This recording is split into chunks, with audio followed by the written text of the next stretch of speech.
Jadi ini kan kemarin kan kita udah bahas dikit ya soal ISLM gitu. Jadi harusnya kalau dengan bekal ISLM nih kita udah bisa ngejawab soal-soal yang di awal nih. Kalau di slide-nya Mas Yanuar ini kan dibagi gitu ya jadi 2 sesi. Jadi yang sesi satu ini utamanya fokus ke ISLM ya. Sama kita kan belum masuk ke aggregate demand ya kemarin baru sampai ke ISLM-nya doang gitu.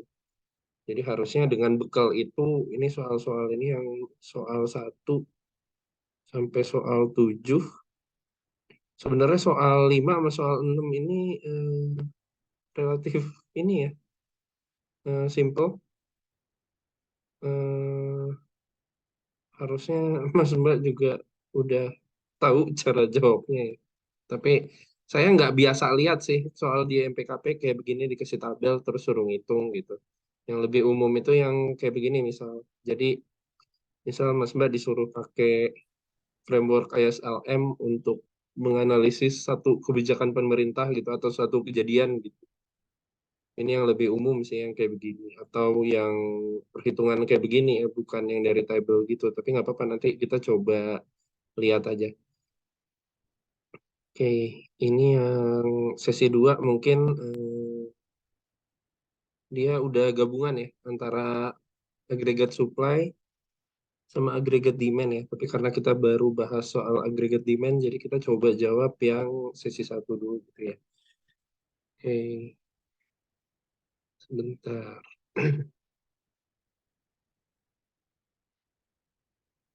Saya screenshotin aja.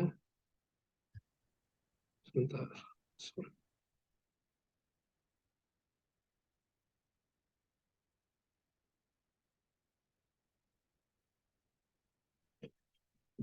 Kita jawab bareng-bareng aja ya, karena sebagian dari soal-soal ini saya belum pernah lihat.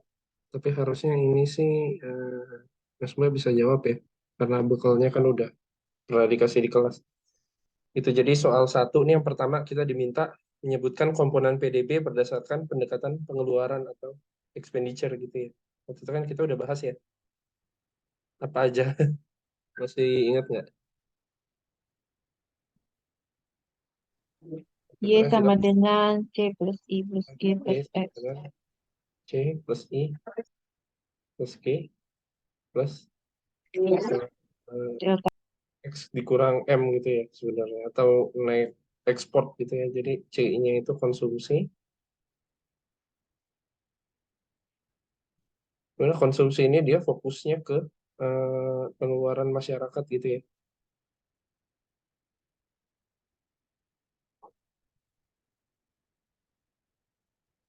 jadi emang intinya konsumsi itu emang fokusnya ke pengeluaran-pengeluaran yang emang untuk pemenuhan kebutuhan gitu ya fokusnya. Terus yang I itu investasi,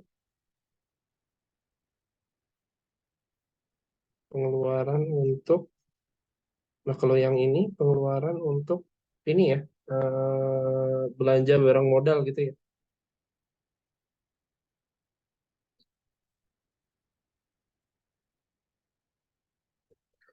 Saya baru baca lagi juga di belakang chat, ternyata kalau masyarakat itu ternyata dia juga bisa spendingnya itu di account ke investment gitu. Kadang kalau misalnya ada orang yang apa, beli rumah gitu misal, tapi rumahnya itu bukan rumah yang buat dia tinggalin gitu. Jadi misal rumahnya itu dikontrakin lagi buat orang lain tinggal gitu. Jadi penghasilan dari eh, sorry bukan penghasilan ya, berarti pengeluarannya dia untuk beli rumah itu di account sebagai investment gitu. Terus yang G itu government spending gitu ya. Government spending ini pengeluaran pemerintah.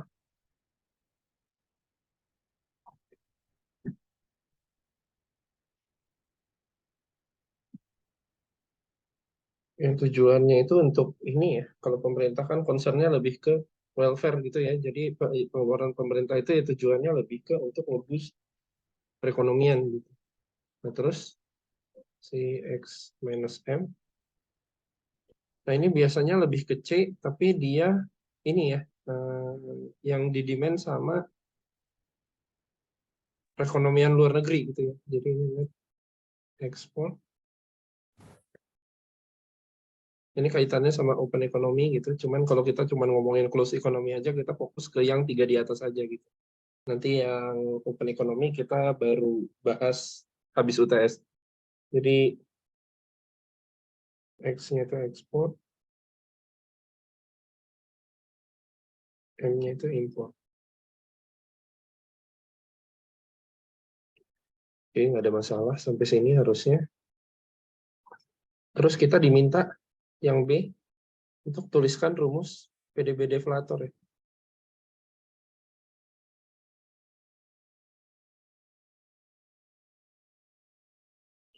Jadi deflator itu apa sih, kan kita bisa ini ya, ngelihat kalau PDB itu kan ada 2 ya. Ada PDB nominal, sorry kebalik.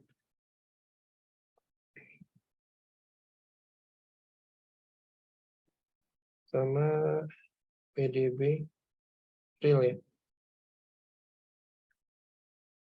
Jadi di mana PDB nominal ini dihitung berdasarkan ini ya. Jadi pergerakan harganya itu juga dihitung. Jadi gini, katakan kita misal mau ngitung, maksudnya kalau misal Mas Mbak ada yang familiar dengan data BPS gitu ya, ini mungkin kalau istilah yang dipakai BPS itu harga berlaku di sini. Yang di real itu BPS pakai istilahnya harga konstan. Dan harga konstan ini biasanya dia dipatoknya 10 tahun sekali gitu ya kalau BPS. Saya nggak tahu kalau negara lain gimana. Jadi biasanya kalau misalnya kita mau ngitung gitu ya, contoh kita mau ngitung PDB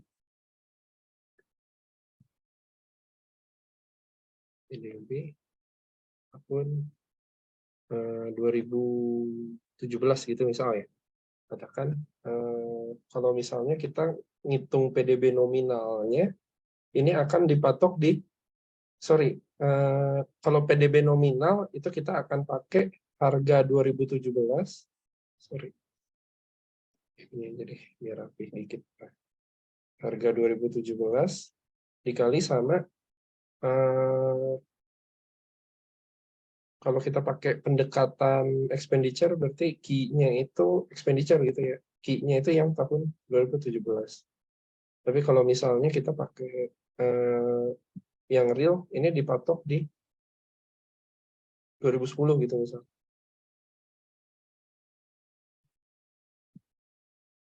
Nah, kenapa sih dipatok di 2010? Karena kalau misalnya kita lihat yang harga berlaku kan P-nya kan bertumbuh ya. Sementara Q-nya terus bertumbuh. Jadi ini kita nggak murni ngelihat produksi gitu ya. Ini kita nggak murni ngelihat Y-nya kalau kayak begini, yakni tapi kalau misalnya yang harga berlaku ini kan ada efek dari harganya juga. Jadi kalau misalnya kita ngukur yang tahun selanjutnya 2018 gitu misal, ini kan harganya dia bisa berubah juga gitu. Jadi di tahun 2018 itu kan harganya akan berubah. Jadi di sini kayak ada efek dari bukan hanya peningkatan produksi tapi peningkatan harganya juga gitu. Tapi sementara kalau misalnya untuk yang PDB real, ini kalau kita mau ngitung yang 2018-nya kan P-nya di hold di 2010 gitu ya. Nah, ini gunanya sebenarnya untuk melihat perubahan produksinya aja. Jadi kalau yang harga konstan, biasanya kita untuk melihat produksinya aja kita fokus ke yang harga konstan gitu. Nah, terus deflator itu dia gunanya untuk melihat ini ya, seberapa besar perbandingan antara yang nominal sama real gitu ya. Jadi deflator itu dia fungsinya untuk melihat harga gitu ya. Jadi efek harga dari nominal versus real gitu ya. Jadi kita bandingin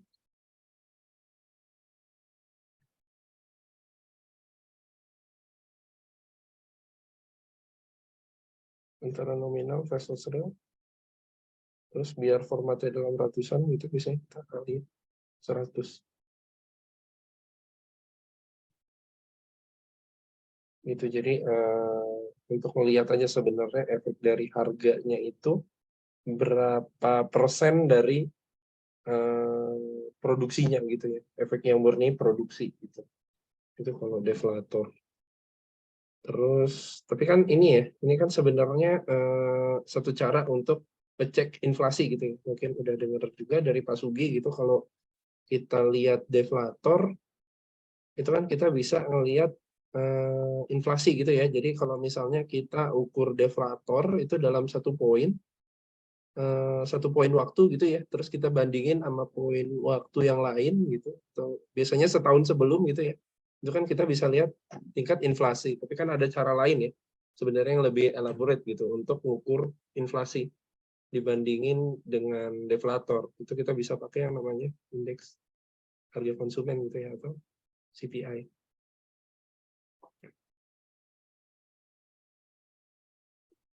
Nah, cuman bedanya ini sepaham saya ya, karena saya juga nggak terlalu familiar sama data-data harga sebenarnya. Kalau misalnya Mas Mbak ada yang punya ada yang tahu lebih gitu, misal Mas Mbak tahu lebih, silakan di share aja, nggak apa-apa. Saya lagi ngomong di sela, saya nggak keberatan. Jadi kalau CPI itu kan dia lebih fokus ke basket konsumennya gitu ya. Kata kuncinya itu consumer basket.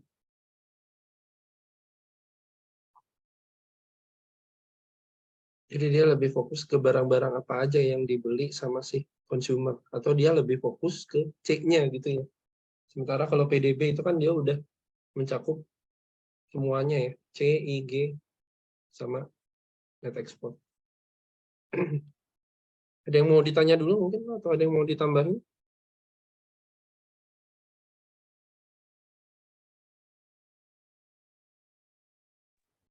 Mas, kalau misalnya inflasi itu berarti dari data deflator tuh bisa langsung didapetin gitu, apa harus diubah lagi ya Mas ya?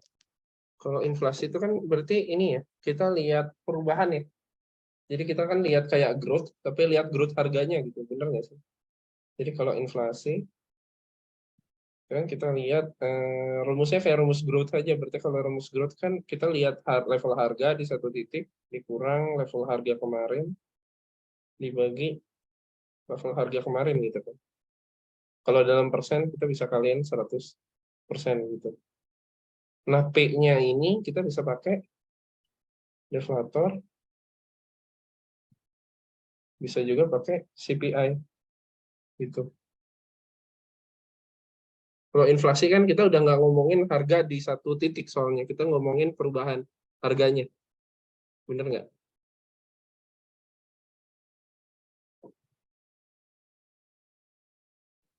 Ya, oke Mas. Terus yang C, apakah yang dimaksud Mas mau dengan... tanya dulu dong. Iya, boleh. Ya, kemarin di kuisnya ini ditanyain Mas, yang baik itu antara pakai yang CPI atau yang pakai deflator. Nah, ini kan sebenarnya ada lebih kurangnya ya masing-masing ya. Yang satu ada yang import. Nah, itu kalau ada kasus kayak gitu, berarti jawabannya gimana Mas? Benar atau salah atau gimana? Itu yang nomor 7, Mas. Tingkat inflasi Betul sekali. dihitung menggunakan IHK adalah indeks inflasi yang lebih baik daripada tingkat inflasi yang dihitung menggunakan deflator PDB. Nah, ini sebenarnya saya juga kurang knowledge ya soal apa lebih baik mana gitu. Tapi mungkin kalau menurut saya sih kayaknya ya, tapi nanti mungkin kita bisa cross check lagi. Yang lebih baik itu nggak pasti ya jawabannya harusnya, karena tergantung konteks saja gitu mungkin ya Mas. Karena kalau yang IHK itu kan dia fokus ke consumption gitu, sementara kalau yang PDB itu kan overall. Tapi kalau misalnya kita bilang IHK itu lebih baik, mungkin bisa jadi IHK itu lebih baik ya, karena dia fokusnya kan ke konsumen gitu. Sementara kalau misalnya perilaku konsumen kan lebih nggak bisa kita tebak ya dibanding perilaku government atau perilaku firm gitu yang profit oriented. Tapi ya mungkin ya kalau misalnya kita ngomongin inflasi yang itu dihadapin sama masyarakat gitu, mungkin lebih relevan pakai yang IHK gitu kali ya. Nggak tahu, mungkin saya bisa jadi salah gitu. Tolong nanti di cross check aja gitu ya. Saya juga kurang pas ini, saya juga kurang apa ya? Saya kurang yakin untuk jawaban yang nomor 7 sebenarnya.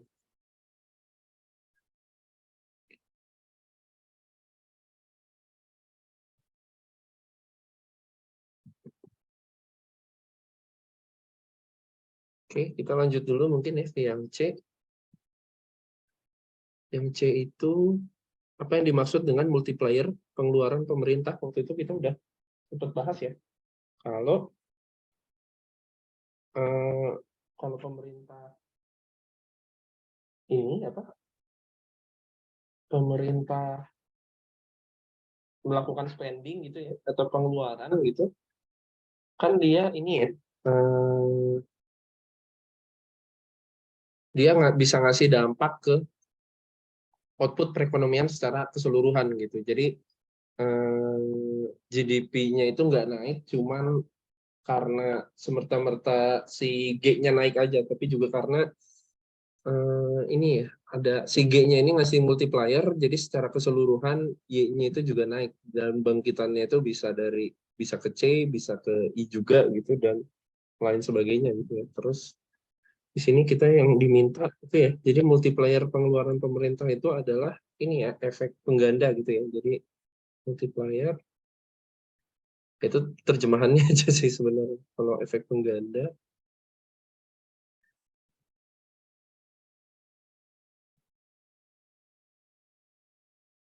tapi saya lupa. Kalau di sini, kalau misalnya dibilang pengeluaran pemerintah itu berarti efek pengganda dari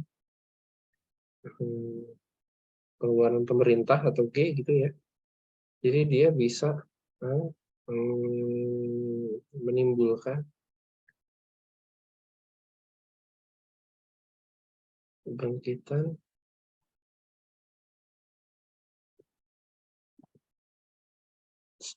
terhadap E dari komponen GDP lainnya gitu ya.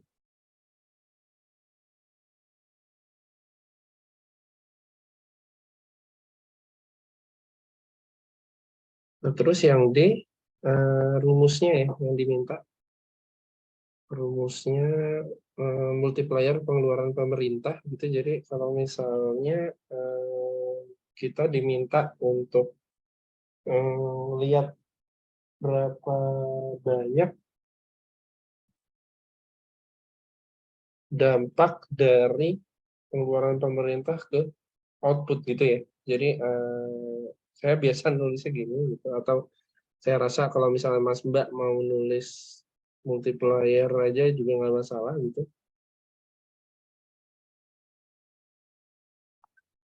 Jadi ini kan bukan minggu lalu ya, 2 minggu lalu kan juga udah kita bahas ya. Jadi kalau misalnya kita punya Y-nya itu kan, C tambah I tambah G gitu ya. Terus kalau misalnya kita asumsiin C-nya itu dia ngambil bentuk linear gitu kan, kita punya C0 tambah C1 kali Y, di mana Y itu nanti kita bongkar lagi gitu ya, ini ditambah I sama ditambah G, ini kita bongkar lagi, ini YD ya, harusnya dia disposable income yang ada di sini. Kalau disposable income itu kan dia yang udah dikurang pajak gitu ya. Terus ini tambah I tambah G, terus kita bisa pindahin gitu ya ke Y-nya, biar dia di kiri semua. Caranya di sini Y-nya kita kurangin YCI yang di sini, terus sisanya di sebelah kanan gitu ya, dikurang CI ditambah I ditambah G. Terus di sini kita mau bikin biar Y aja yang ada di sisi kiri, jadi Y-nya kita keluarin, jadi 1 kurang CI ini sama dengan C0 kurang C1 kali T tambah I tambah G.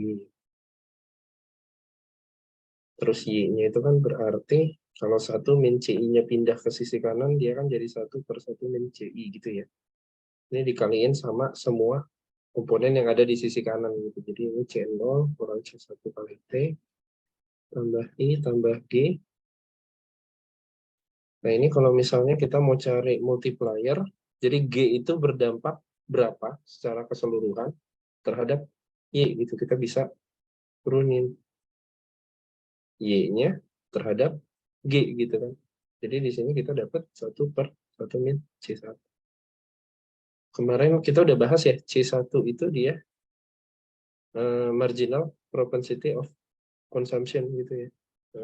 Sorry, marginal propensity to consume gitu. Jadi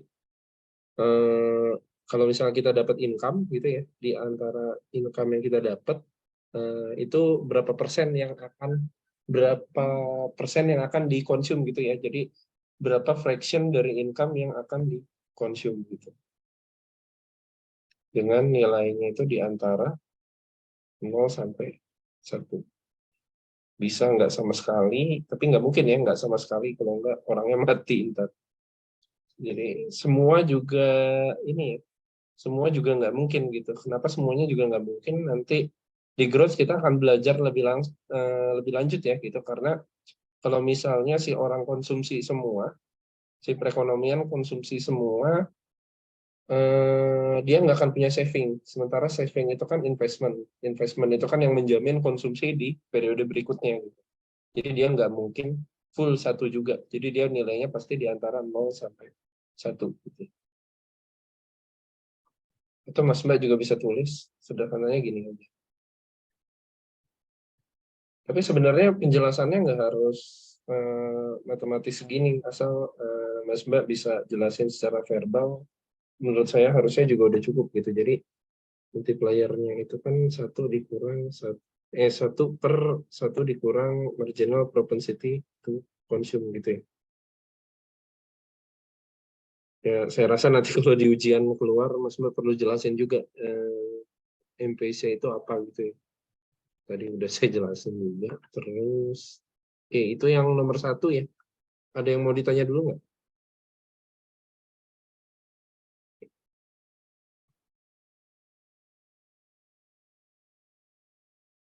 Mas, tanya dong.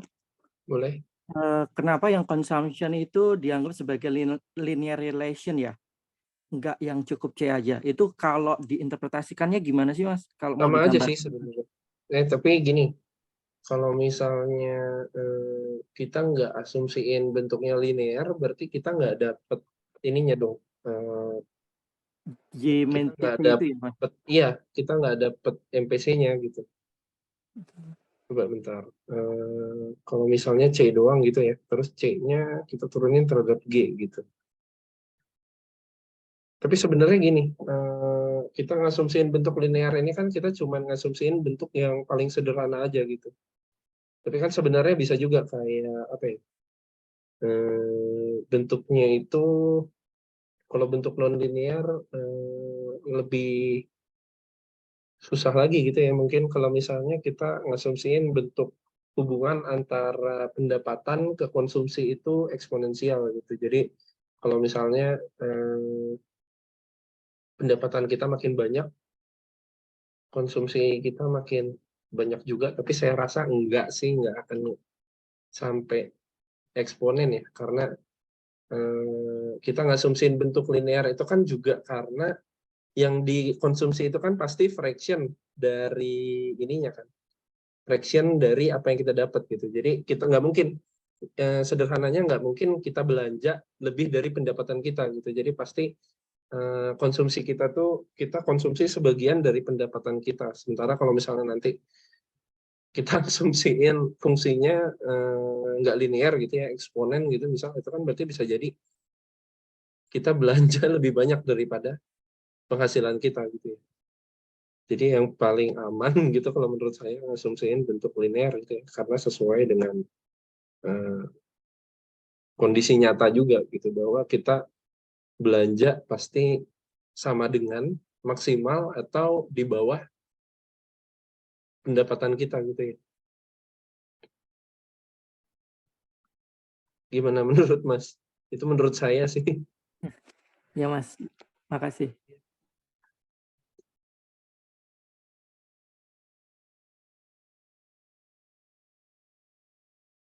Oke, kita coba lihat yang Nomor 2.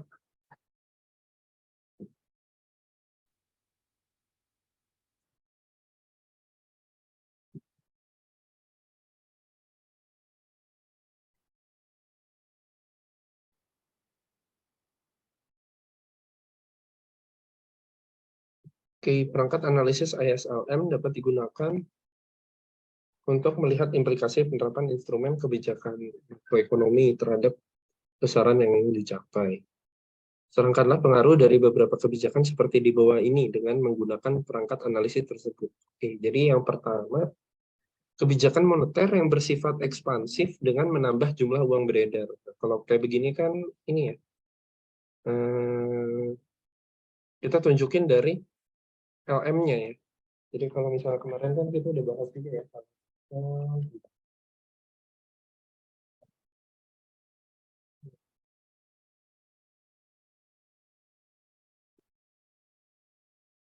Sebenarnya kita bisa aja sih gambarnya gini ya. Jadi langsung gitu dari ini kan I, terus ini Y, ini IS, terus ini LM gitu ya. Terus kalau misalnya ada kebijakan, ini suku bunganya di sini misal I star, terus ada kebijakan misal ekspansif gitu ya, berarti kan pemerintah nambah jumlah uang beredar, kan berarti LM-nya shifting ke gitu ya. Nah ini dia bisa nambah jumlah output dan mengurangi suku bunga gitu ya.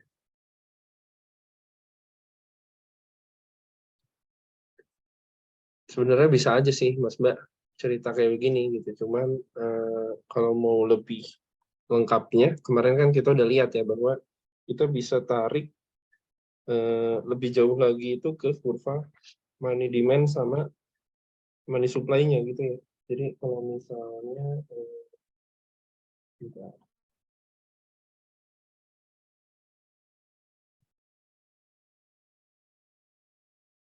kita punya kurva gini ya, jadi ini yang high, ini real money, terus kita punya ini money demand. Sorry gambarnya jelek ya. Yang penting ngerti kan. Jadi ini katakan awal money supply-nya di sini, kita punya I-nya awalnya di sini, misalnya I-nya di situ, terus M per P-nya di sini, terus money supply-nya kita naikin gitu ya. Jadi katakan money supply aksen, ini money supply yang baru. Jadi kita ada di level M per P yang baru juga. Di sini tingkat suku bunganya juga baru gitu ya. Terus di sini kita bisa tunjukin di ke samping gitu ya. Jadi katakan tadi equilibrium itu ada di sini ya. Di apa? Di suku bunga I sama di Y gitu ya. Katakan Y-nya di situ. Ini LM-nya. Terus ini IS-nya gitu ya. Katakan Y-nya di Y aksen. Terus katakan dia shifting gitu ya kurvanya. Karena apa? Money supply shifting, LM-nya juga shifting gitu ya ke tingkat bunga yang baru di sini gitu katakan.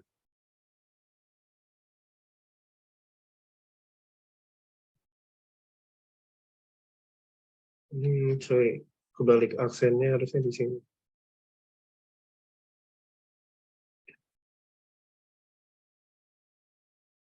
Jadi pengaruh dari kebijakan itu kita bisa lihat dua ya. Yang A, ini yang A. Pertama bisa ke I turun sama Y naik gitu ya.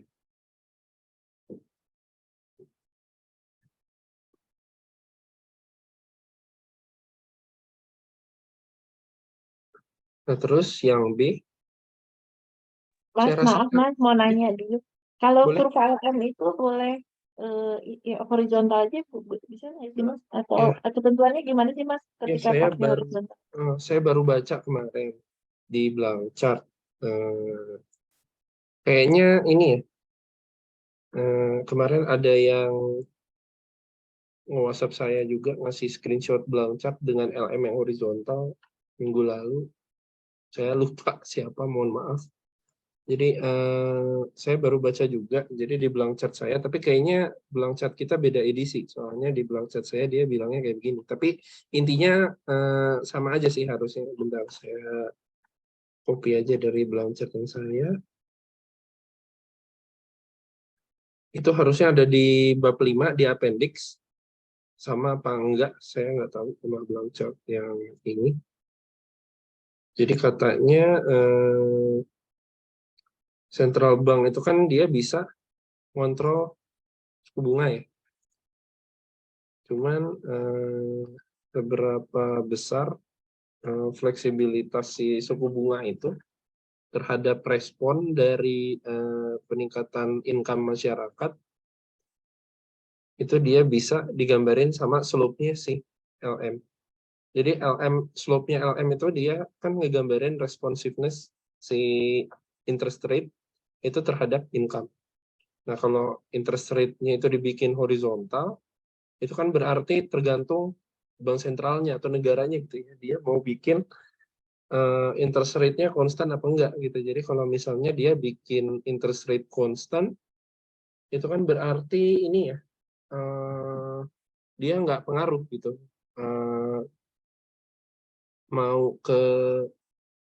Mau outputnya ada di level berapa, itu nggak pengaruh gitu ya buat si interest rate-nya. Dia interest rate-nya tetap dijaga di satu level konstan gitu. Kalau dia case-nya horizontal ya.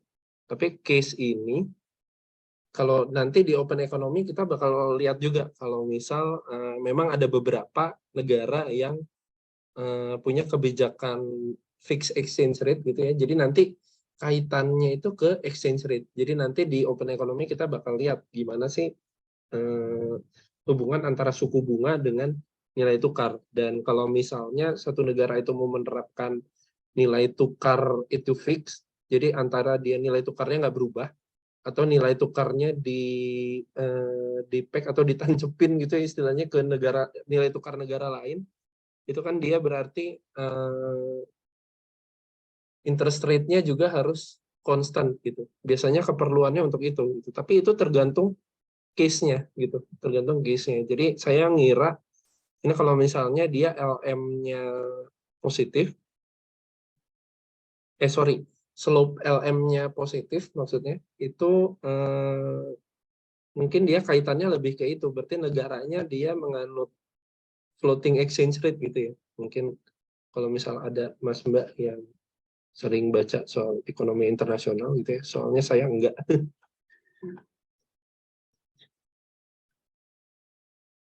Kurang lebih itu sih. Jadi bisa aja horizontal gitu, tapi ini tergantung case-nya sebenarnya. Tapi setahu saya sih yang umum itu biasanya LM-nya upward sloping. Jadi slope-nya positif. Biasanya sih. Siap, Mas. Makasih, Mas.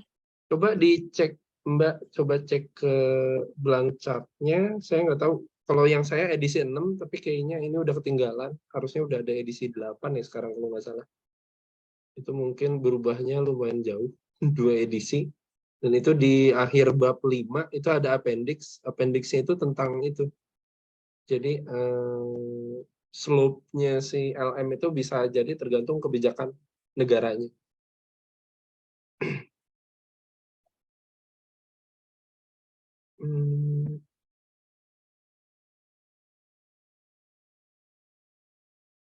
Oke, geser dari tadi. Ini. Oke. Nah, terus yang B, kebijakan fiskal yang bersifat ekspansif dengan meningkatkan anggaran defisit.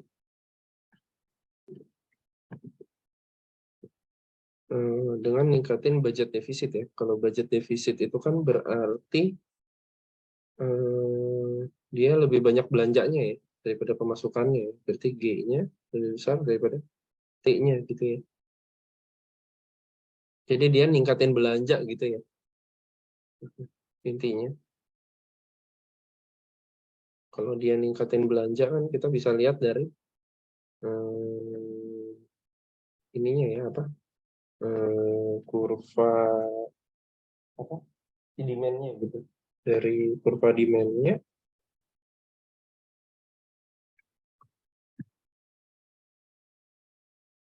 jadi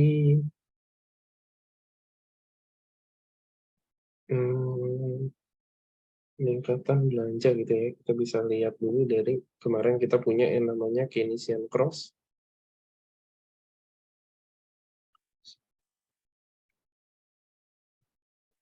Ini output, ini demand gitu yang Z. Terus di sini kita punya output sama dengan demand. Terus di sini kita punya demand-nya ya. Dimana demand-nya itu kan dia di-generate sama consumption, investment, sama government spending. Nah, kalau misalnya government spending-nya naik, bentar. Ini gambarnya nggak enak, mungkin saya bikin kayak begini aja. Jadi Z yang naik yang di atas gitu ya. Jadi kalau misalnya G-nya kita naikin kan dia shifting ya. Jadi kurvanya naik, shifting ke atas gitu. Kenapa shiftingnya ke atas? Karena dia berubahnya dari intercept ya. Minggu lalu juga udah saya jelasin bahwa dia yang naik itu istilahnya apa namanya kemarin? Autonomous spending-nya itu ya. Ini yang naik autonomous spending-nya. Terus di sini pengaruh ke IS-nya itu ke bawah gitu ya. Jadi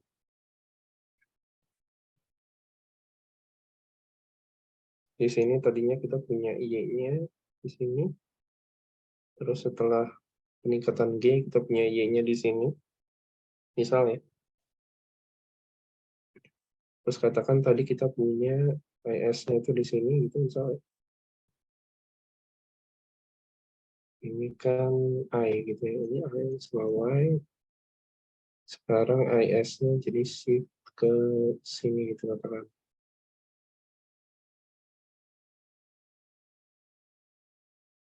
Dengan tingkat bunga yang sama gitu ya. Jadi kalau misalnya kita bikin LM-nya di sini. Sorry. Terusnya dia sama di sini sama di sini gitu ya kenanya. Nah, anggap aja rapi gitu ya. Jadi di sini I, di sini I aksen, di sini Y, di sini Y aksen.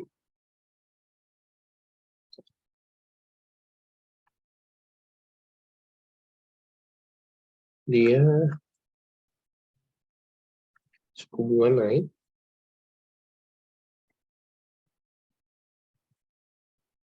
Ini kan intinya kebalikannya ya. Jadi I naik,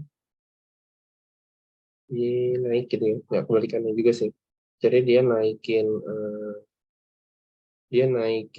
output, tapi naikin suku bunga juga. Nah, kalau misalnya jelaskan jika defisit terlalu besar dapat mengganggu keberlanjutan anggaran dalam jangka panjang. Nah, di sini kira-kira Mas Mbak bisa ngebayangin nggak kalau misalnya IS-nya dinaikin lagi gitu. Jadi katakan G aksen itu peningkatannya belum seberapa, jadi kita naikin lagi gitu ya sampai ke G double aksen gitu. Jadi kita punya Z double aksen di sini, di mana yang kita ganti itu cuman G double aksen aja. Di sini kita punya Y double aksen, terus katakan IS-nya itu geser gitu ya, sampai ke sini. IS double aksen. Nah, di level ini kira-kira yang bisa Mas Mbak lihat apa kira-kira? Di sini kan outputnya juga naik tinggi banget gitu ya. Cuman yang berbahaya buat masa depan itu nanti sih I double aksennya ya gitu. Jadi level I double aksen atau I sangat tinggi gitu ya misal.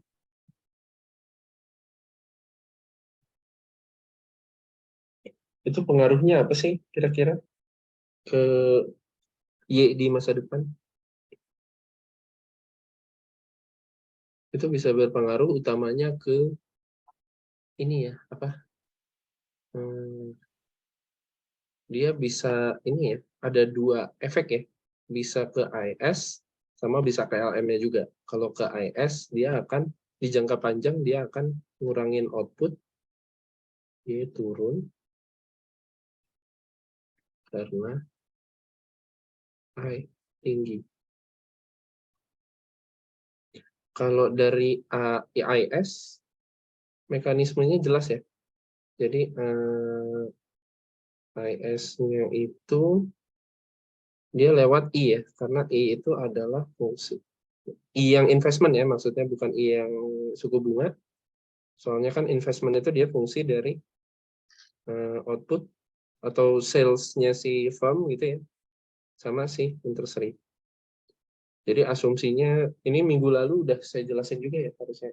Jadi asumsinya kalau misalnya si firm itu harus minjem duit dari bank gitu ya untuk beli barang modal, tapi I-nya tinggi, dia jadi males ya.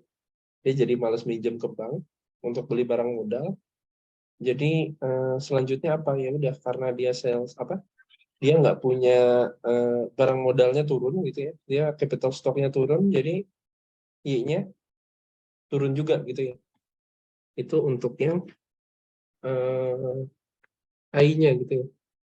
Cuman kan ini ya, Y-nya turun, itu efek dari Y-nya turun. Y-nya turun itu nanti dia berdampak juga ke money demand ya. Karena money demand itu kan tergantung dari Y juga ya. Jadi karena Y turun, dia money demand juga ikut turun gitu ya. Kalau money demand turun, Mas Mbak bisa bayangin kalau misalnya ada kurva money demand turun gitu.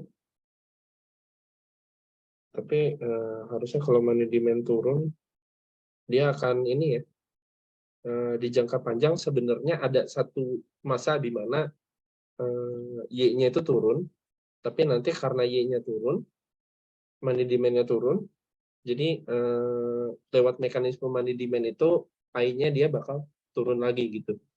Jadi sebenarnya dia akan, jadi intinya gini ya, peningkatan budget defisit yang terlalu besar itu bisa menciptakan satu periode gitu ya nanti katakan di masa depan gitu di mana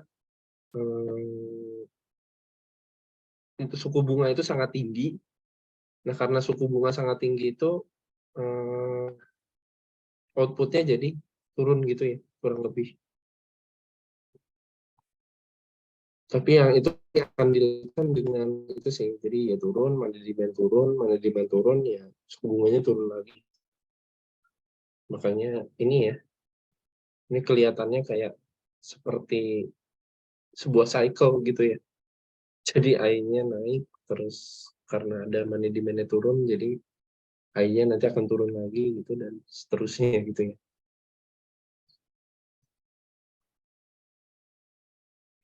Terus kemudian apakah yang dimaksud dengan crowding out effect?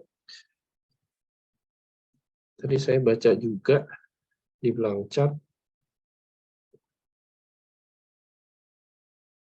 Oke. Jadi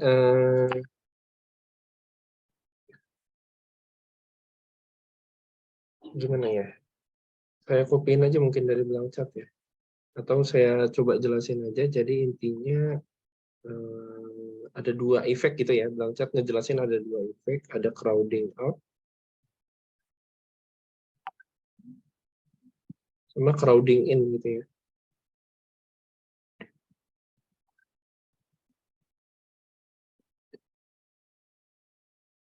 Jadi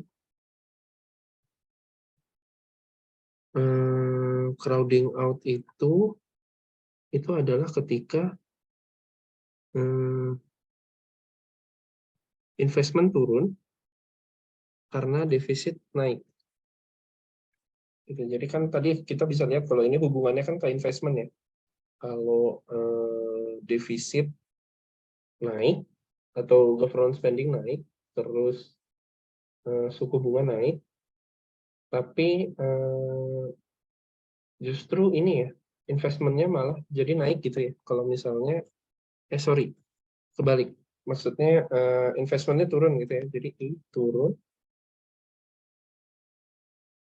karena I kecil naik gitu ya. Kalau crowding in itu kebalikannya, jadi suku bunganya naik, investmentnya malah jadi naik juga gitu ya. Naik, bukan karena ya, karena belum tentu sebab akibat ya hubungannya. Naik turun setelah suku bunga naik, kalau ini naik setelah suku bunga naik gitu ya.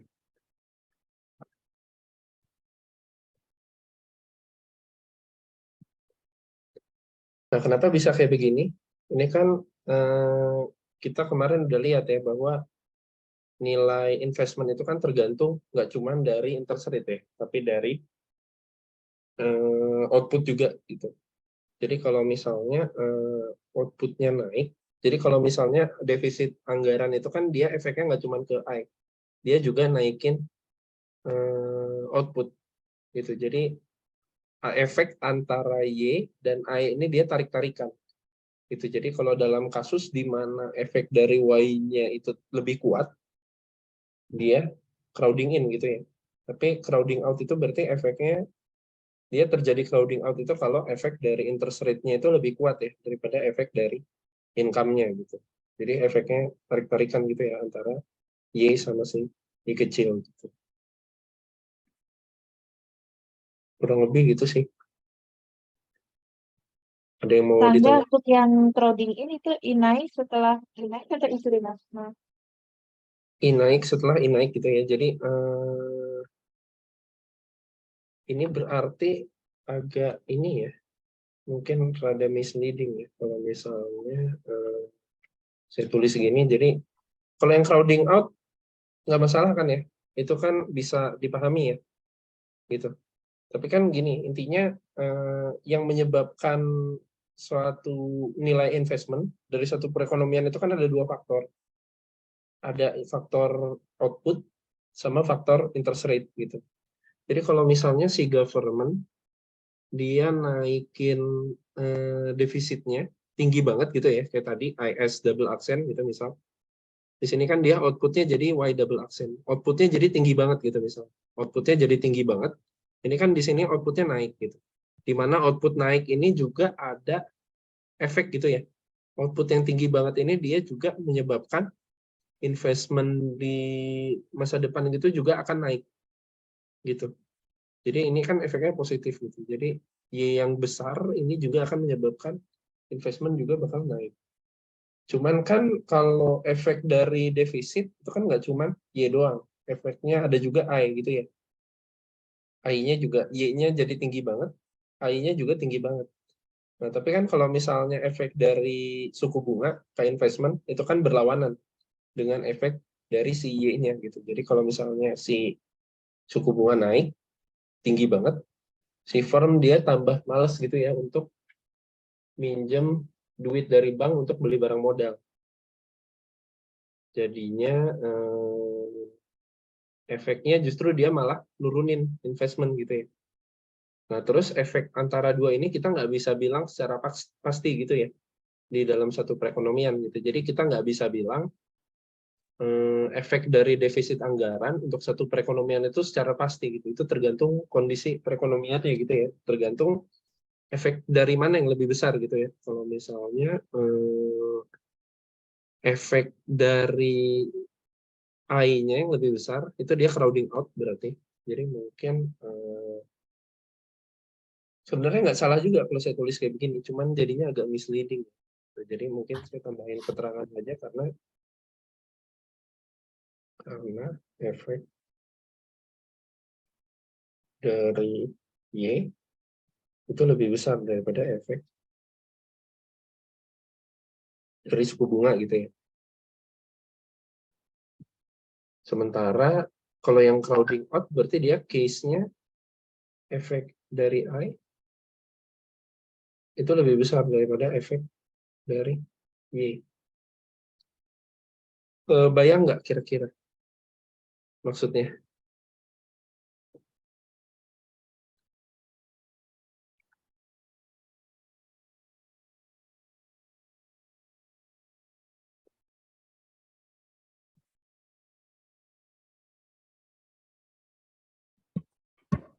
Tapi bisa dibilang nggak Mas, kalau misalnya di grafik yang tadi dari Y ke Y aksen itu masih crowding in, terus dia makin lama jadi crowding out gitu, bisa dibilang gitu nggak Mas?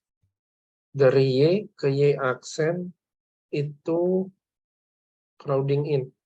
Kan sampai tingkatan, maksudnya dari Y aksen gitu ya, dia kan di situ masih crowding in, dia investasi makin naik terus, tapi makin lama dia apakah investasi akan turun gitu ya, terus ya udah jadi akhirnya pertambahan IS-nya jadi nggak sebesar itu, terus jadi crowding out, jadi kayak apakah Ya. ada kayak semacam phasing gitu ya Mas ya? Iya, bisa juga mungkin ya. Jadi mungkin case yang berbeda nggak bisa ini ya, nggak cuman bisa kita lihat di antar perekonomian, tapi di antar phase gitu juga ya. Mungkin bisa juga. Jadi kalau misal mungkin kalau sampai IS aksen dia masih crowding in gitu ya. Tapi di tingkat apa? Di titik tertentu gitu kan. Lagian kita kan masih ngomongin ini ya. Kalau masih ngomongin ISLM itu kan kita masih ngomongin short run equilibrium ya. Jadi kita mungkin nanti bisa lihat juga kalau misalnya dia IS-nya udah shifting jauh banget gitu ya, sampai ke IS aksen gitu, nanti mungkin kalau crowding out, dia kan pelan-pelan bakal shifting lagi ke bawah ya, kebayang nggak? Bayang. Nah, jadi mungkin bisa jadi long run equilibrium-nya itu ada di si IS aksen gitu ya. Jadi kan nanti cepat atau lambat, kalau misalnya masih ada crowding in atau crowding out, itu kan IS-nya masih bakal geser-geser terus gitu. Sampai dia berhenti, itu baru dia equilibrium jangka panjang gitu ya. Nanti di growth sih kita akan bahas lebih lanjut lagi soal long run equilibrium.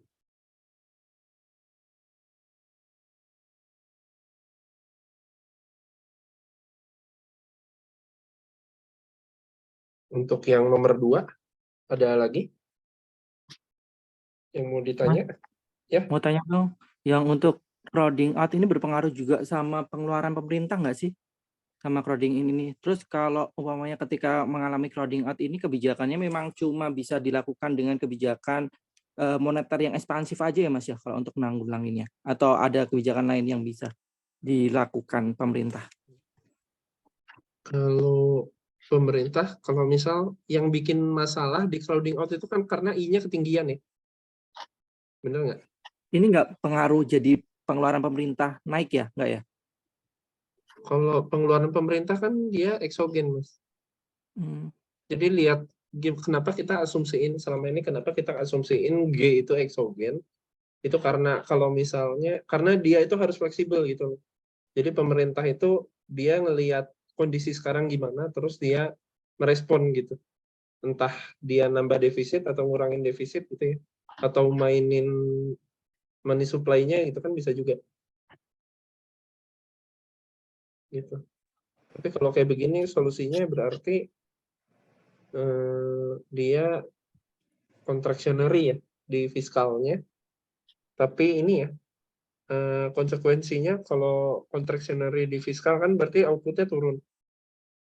Cuman kalau misalnya alternatifnya ya dia cetak uang lagi. Kalau cetak uang kan berarti LM-nya jadi maju tuh. LM-nya maju, itu mungkin outputnya nanti bisa di level yang lebih tinggi gitu ya. Kalau misal memang keadaannya harus mempertahankan level output gitu ya. Misal lagi resesi gitu. Atau saya nggak tahu ada kondisi lain ya kira-kira di mana pemerintah harus mempertahankan level of output. Nah itu intinya kan, tapi LM-nya geser, LM-nya shifting gitu. Jadi katakan kondisi ini misal mau diseimbangkan dengan LM ya, katakan saya pakai warna lain deh. Di sini LM-nya maju gitu ya misal. Nah ini kan I-nya turun ya. Kalau ada expansionary monetary policy gitu ya. Di sini kan LM-nya shift, terus I-nya turun, tapi outputnya masih tetap tinggi gitu ya, katakan.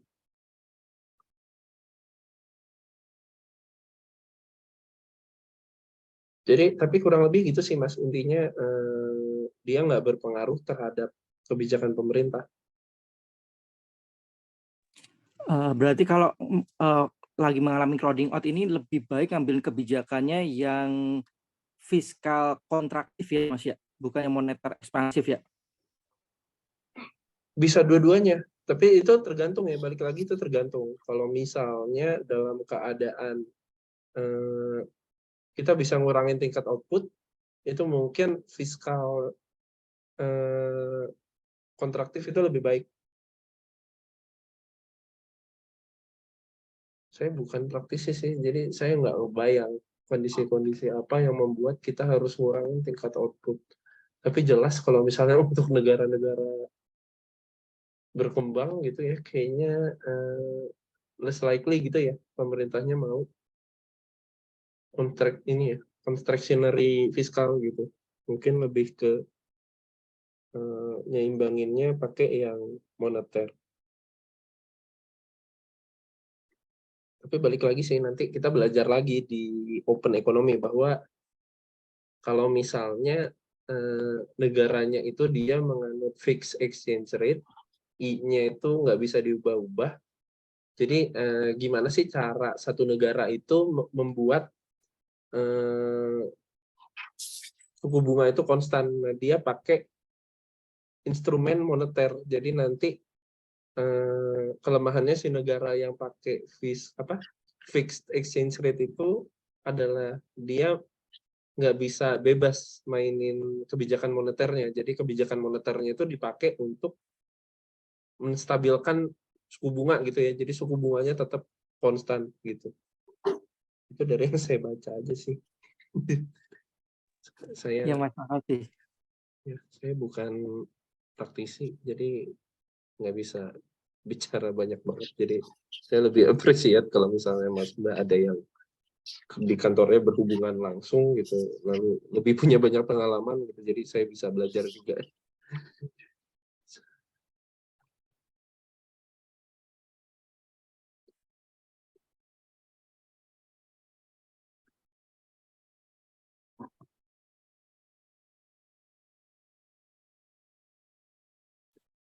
Kalau nggak ada lagi, kita lanjutin ke nomor 3 mungkin ya.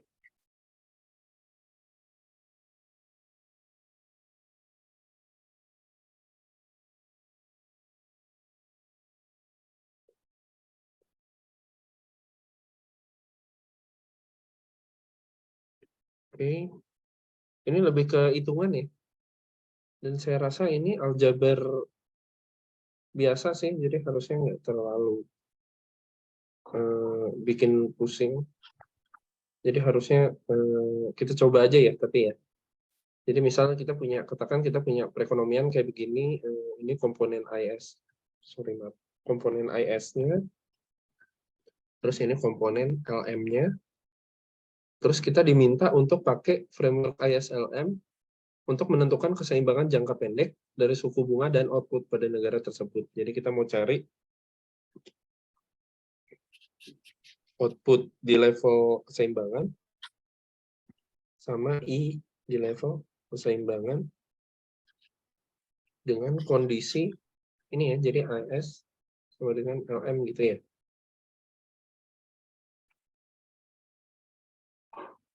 Pertama kita konstruk dulu model IS-nya gitu ya. Oke begini, jadi IS-nya itu kan Y itu sama dengan C ditambah I tambah G tambah NX gitu ya. Ini bisa kita bongkar lagi jadi C, atau kita substitute aja langsung gitu ya. Jadi C-nya itu kan 35 plus 0,7 YD gitu ya. Ini ditambah I-nya itu 30 tambah 0,2 Y min 600 I. Ini tambah G, G-nya 20, NX-nya 10 gitu ya. Oke. Terus YD-nya ini kan kita bisa bongkar lagi ya, jadi karena YD Y dikurang T Jadi di sini kita buka lagi, Y-nya itu sama dengan 35 tambah 0,7 kali Y kurang T. Ini tambah 30 tambah 0,2Y, 600Y, tambah 20, tambah 10. Nah, ini berarti Y ya sama dengan 35 tambah 0,7Y dikurang 0,7T tambah 30 tambah 0,2Y ini 600 ini tambah 20 tambah 10. Ini yang Y-nya kita kumpulin semua di kiri ya. Jadi di sini Y dikurang 0,7Y dikurang 0,2Y ini sama dengan ini yang nggak pakai yang konstan-konstan aja kita tambahin semua ya. Jadi 35 tambah 30, 65, 65 tambah 20, 85, 85 tambah 10, 95 gitu ya. Jadi 95 dikurang 0,7T. Tapi kita punya fixed value untuk T-nya tadi ya. Nanti kita substitute nanti aja. Terus ini dikurang 600 I gitu ya. Ini jadi kita punya 0,1Y sama dengan 95 dikurang 0,7 kali T-nya tadi 15 ya. Kalau nggak salah. Ini dikurang 600 I. 0,7 dikali 15 itu 10,5, benar nggak? Jadi 0,1Y kurang 10,5 kurang 500 I. Ini berarti 0,1Y itu sama dengan 84,5 kurang 600. Oh, Y-nya itu sama dengan 845 dikurang 6.000 I. Ini untuk IS-nya. Sekarang kita mau lihat LM-nya. LM itu kan dia keseimbangannya money supply sama dengan money demand gitu ya.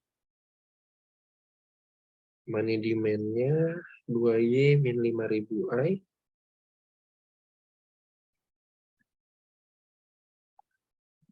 Ini sama dengan money supply-nya 1.000. Kita samain aja dengan format IS-nya ya. Jadi kita bikin bentuknya itu Y sama dengan gitu ya. Jadi kita bikin di sini 2Y itu kan sama dengan 1.000 tambah 5.000 I gitu ya. Berarti Y-nya itu 500 tambah 2.500 I gitu ya. Nah, terus keseimbangan. Jadi keseimbangan itu kan dia kan gini ya, kalau secara grafik ya. Jadi ini IS, ini LM. Ini Y, ini I star, Y star.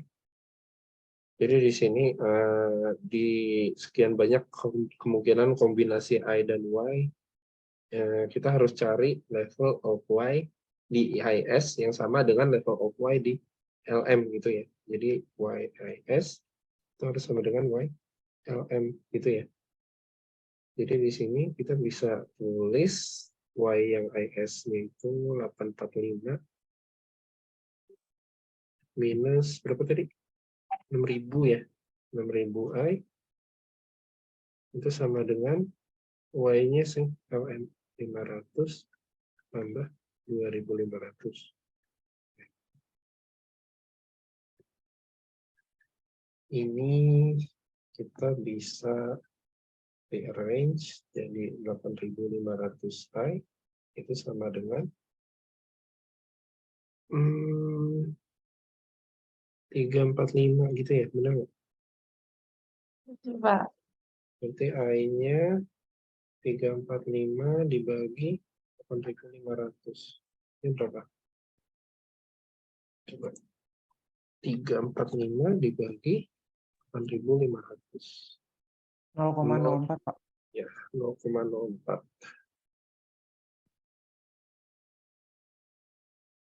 atau 4% gitu ya, 4, berapa ya? 1%. Iya, 4,1 atau 4,06 gitu lah ya, kurang lebih. 2 digit.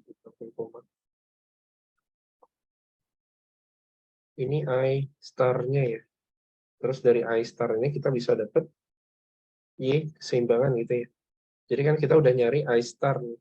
Jadi I ini dia pasti memenuhi YIS sama YLM yang nilainya sama gitu ya. Jadi kita bisa substitute ke salah satu aja gitu. Terserah mau yang IS atau yang LN sama aja. Jadi output keseimbangannya itu misal saya mau coba substitute ke Y yang LM gitu ya di sini. Jadi Y star itu sama dengan 500 ditambah 2500 dikali I star. Ini berarti 500 ditambah 2500 dikali 0,0406 gitu ya. Ini berapa kira-kira? Ini masih pakai value yang tadi ya? Belum saya ubah. 601, Pak. Berapa? 601,47. 601 itu yang udah ditambah ya sama 500. Berarti ini 500 ditambah 101,47 gitu kan. Jadi 601,47 gitu ya.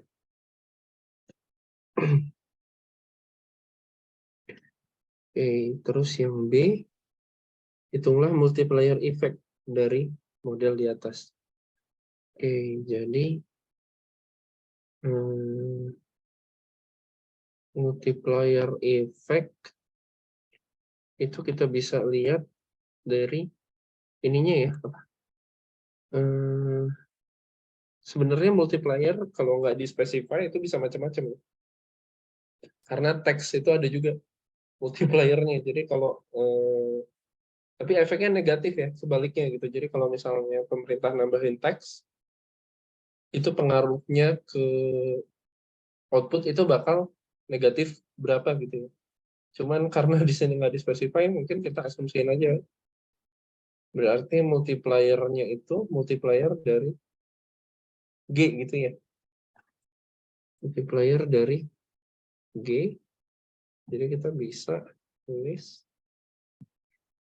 sederhananya aja, multiplier itu berarti multiplier G ya, kita tahu dia akan 1/1 min original propensity to consume.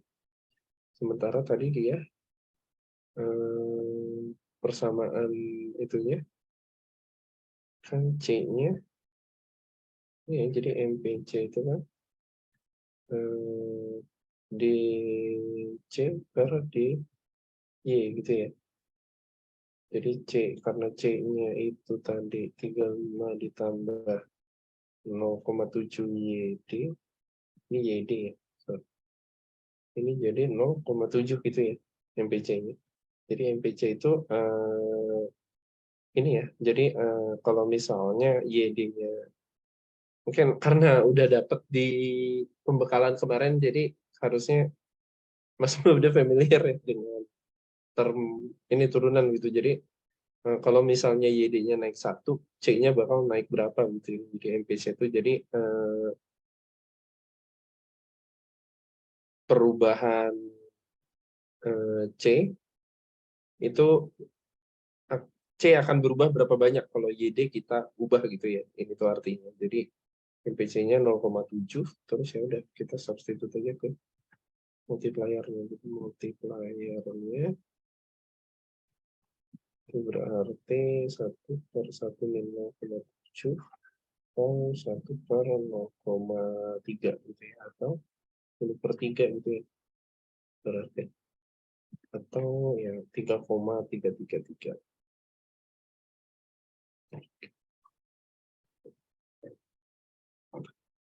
Ini artinya kalau pemerintah naikin konsumsi, bukan, pemerintah naikin spending sebesar 1 juta, itu berarti secara keseluruhan perekonomian itu akan naik sebesar 1 juta kali 10/3 gitu ya.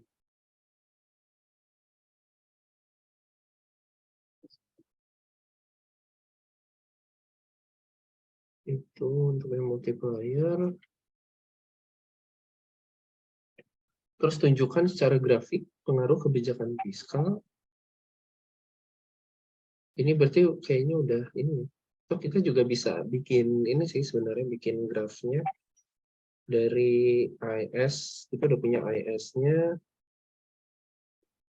Terus LM-nya juga udah kita punya. Berarti kurang lebih kita bisa gambar ya.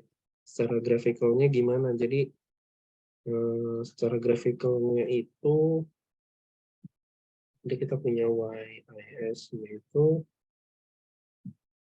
kalau nggak salah gini ya, 345 kurang 6.500 pi ya, LM-nya itu sama dengan 500 tambah 2.500 pi. Benar nggak? Oh salah, 6.000 harusnya ya.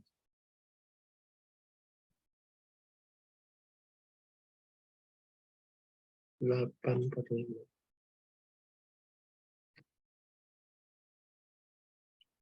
Kalau digambarkan jadi gini ya, ini Y, ini I, berarti kalau Y-nya 0, di sini kalau Y-nya 0, I-nya berapa? I-nya itu ada di 845 per 6.000. Di sini I-nya ada di, kalau Y-nya 0 ya, kalau misal Y-nya 0, ini juga kalau Y-nya 0, I-nya ada di min 500 per 2.500 gitu ya. Yang ini simple, yang ini gimana? 845 dibagi 0,13, 0,14 Mas. 0,14. 0,14. Oke, berarti kita bisa gambar. Kalau yang LM dia startnya di 0,2 bisa, atau kurang panjang ya. Atau ya nggak apa-apa deh, segitu aja. Yang penting angkanya pas. Di sini 0,14. Tapi jadinya agak mepet ya gambarnya. Mungkin kita naikin aja y-axisnya. Seperti gini gitu misalnya.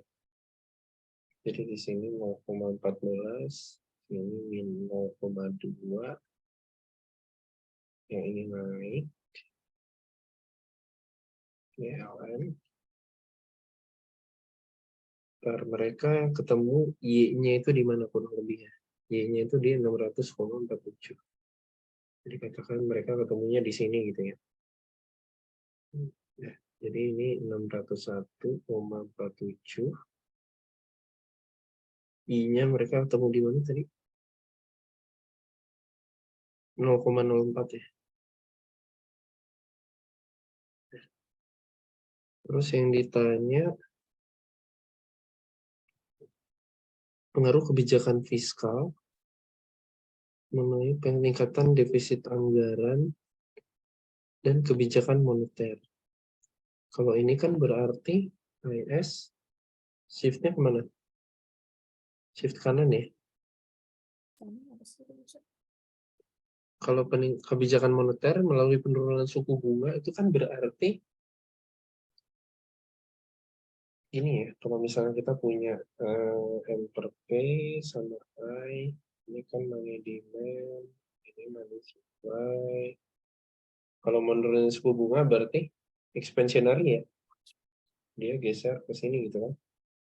Money supply-nya.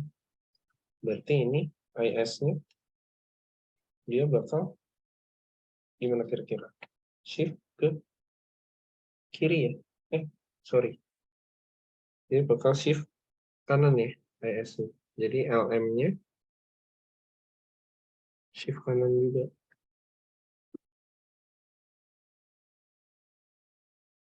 Jadi kalau digambar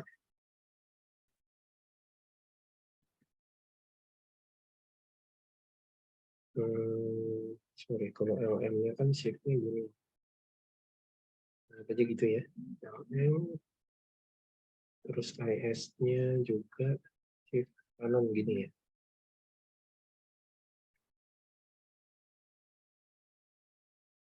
Nah, ini sebenarnya tergantung ya. Yang pasti sih, yang pasti kita tahu kalau dari gambar ini kan Y-nya pasti naik ya. Y-nya pasti naik. Cuman kalau efek dari shift-nya IS itu kan dia naikin suku bunga. Tapi kalau shift-nya LM dia nurunin suku bunga. Nah, ini kalau ada efek ke suku bunganya ini tergantung kuatan mana efeknya IS atau LM-nya gitu ya.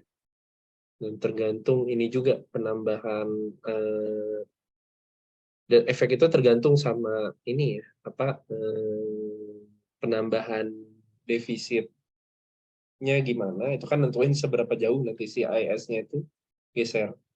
Sama dari expansionary monetary-nya itu kan juga nanti menentukan seberapa besar si LM-nya itu geser gitu kan ya. Tapi yang pasti sih dari sini adalah bahwa output-nya naik. Jadi ini akan membuat output naik gitu ya. Output naik, terus suku bunga bisa naik atau turun gitu ya. Tadi tergantung kayak yang saya jelasin tadi ya, tergantung tarik-tarikannya antara CIS atau LM, dia lebih kuat defisitnya atau cetak uangnya gitu berarti.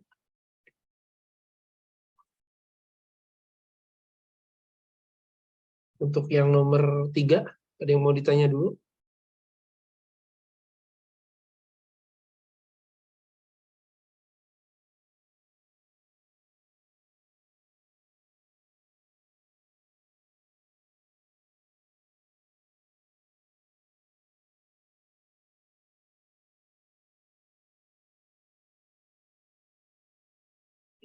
Mas Mbak, saya minta waktu 5 menit ya, sorry, makasih.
Oke, sorry, saya lanjutin. Ada yang mau ditanya dulu nggak?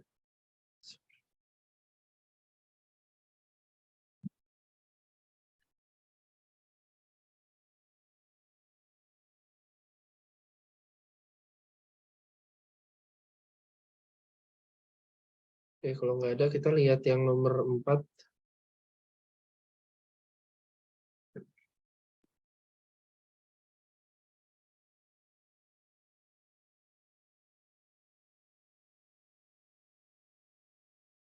Kalau dari Pak Sugi, udah ada info belum gitu, kira-kira ujiannya bakal open book atau take home gitu?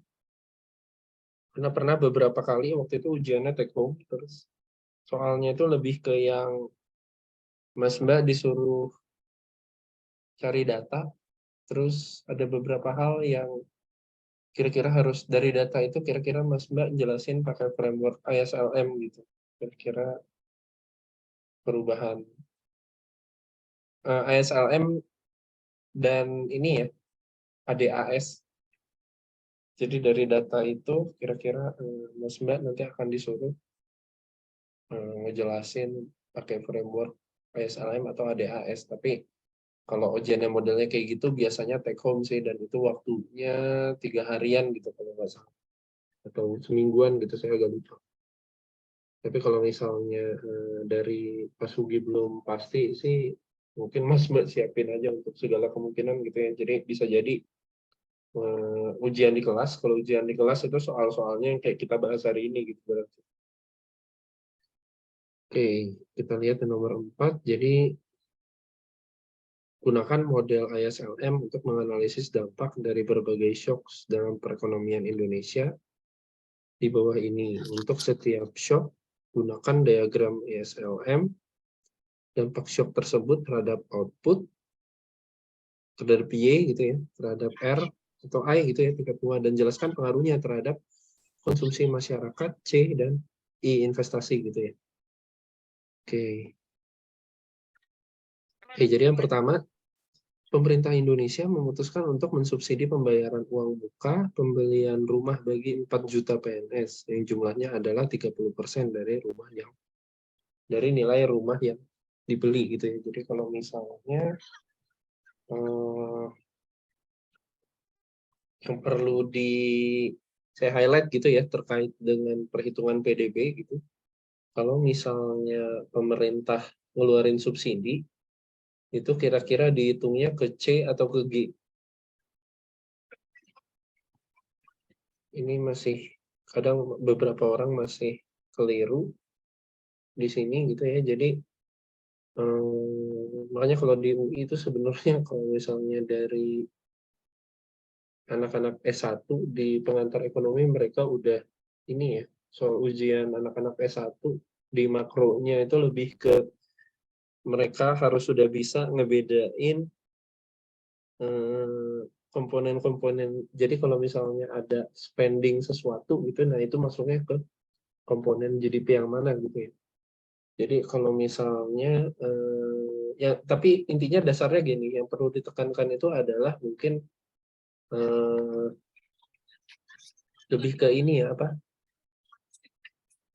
bahwa kalau misalnya ada satu spending dan itu dicatat dalam GDP, itu kita menghindari yang namanya double counting gitu. Itu pertama. Jadi selalu kalau misalnya ada yang diperhitungkan dalam GDP, itu selalu barang akhir.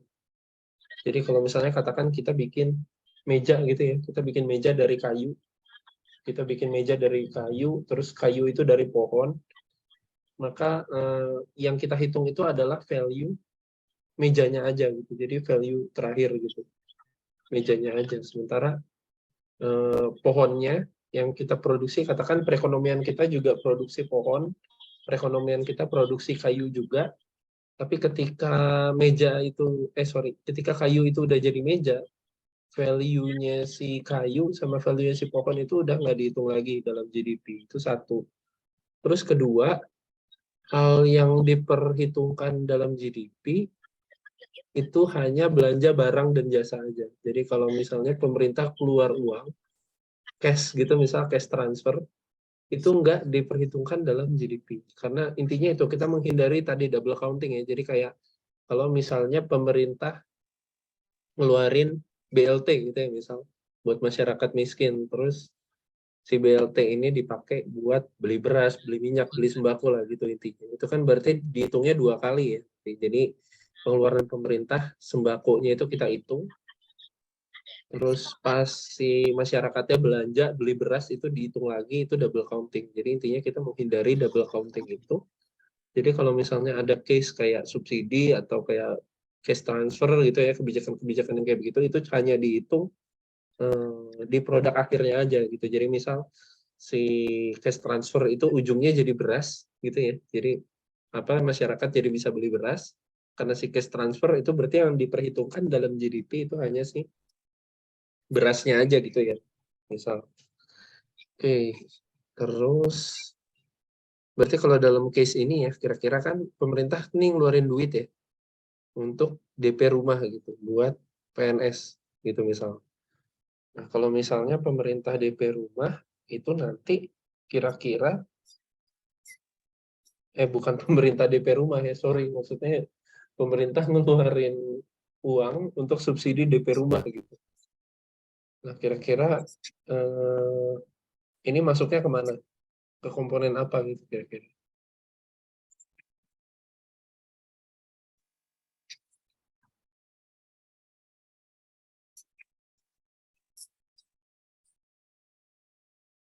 Udah sore dan sebagian besar mungkin pada puasa juga, jadi saya bocorin aja ya. Jadi ini masuknya ke C, itu ya karena pemerintah keluar uang dan katakan pemerintah bayarin 30% gitu ya. Pemerintah bayarin 30%, terus sisanya si PNS bayar 70% gitu. Itu kan berarti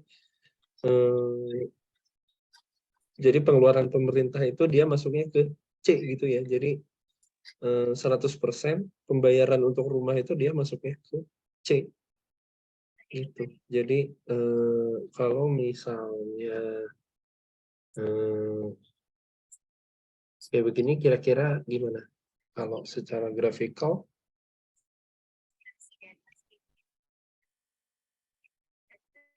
IS-nya Mas yang shifting ya? iya, IS-nya yang shifting. Betul. Jadi ini LM-nya, terus ini IS-nya. Jadi kalau misal tadinya Y-nya di sini, terus R-nya di sini gitu ya. Terus kan ada ini ya, pengeluaran pemerintah, tapi masuknya ke C ya. Tapi IS-nya tetap shifting, kan dia nge-generate demand juga soalnya. Nah ini kan dia akan membuat output naik. Terus R-nya juga naik. Terus, nah ini kan kita diminta untuk menjelaskan juga pengaruhnya ke konsumsi gitu ya. Kalau misalnya C kan jelas naik ya. Kalau misalnya output naik, itu kan karena tadi didorong oleh pembayaran subsidi rumah oleh pemerintah, itu kan berarti S-nya naik. Di mana komponen IS yang naik itu kan C-nya gitu ya. Nah, terus kan dampak dari, jadi pertama itu Y naik, R naik, terus C naik. Nah, terus karena C naik, karena R naik,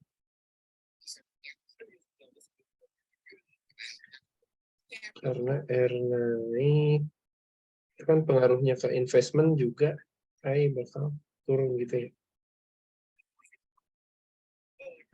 Tapi efeknya ke I di sini ambiguous ya, karena kita nggak tahu mana yang efeknya lebih besar antara Y atau I-nya. Jadi I-nya bisa mengalami, bisa crowding out atau crowding in gitu ya.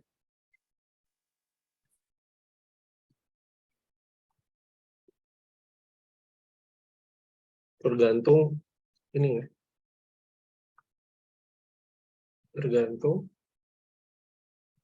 besar efek dari Y atau I gitu ya.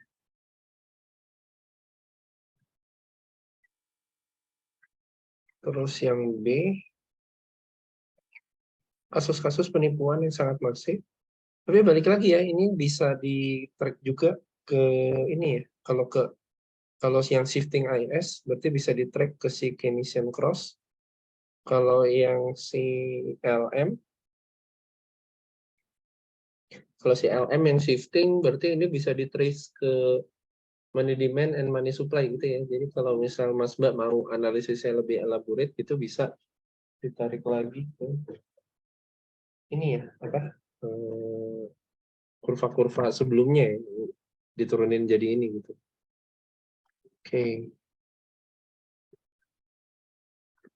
Terus kasus-kasus penipuan yang sangat masif dalam sistem pembayaran online telah memaksa masyarakat lebih banyak menggunakan dana tunai dalam transaksi keuangan mereka. Oke.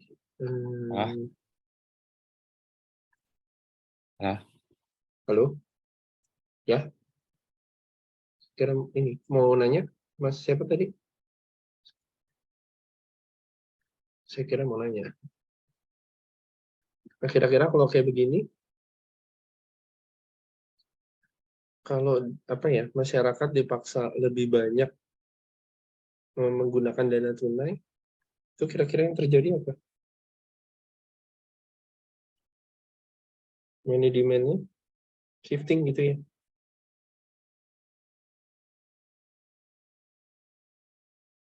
Jadi sini kan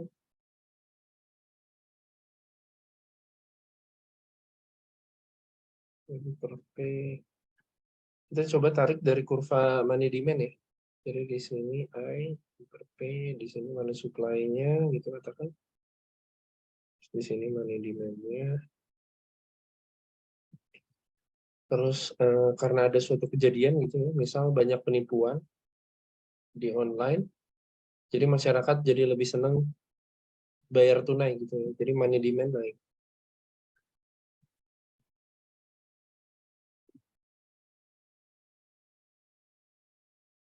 Kalau money demand naik,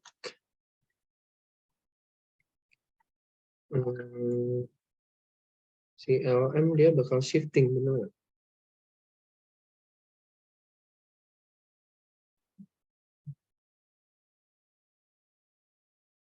Interest rate. Oke.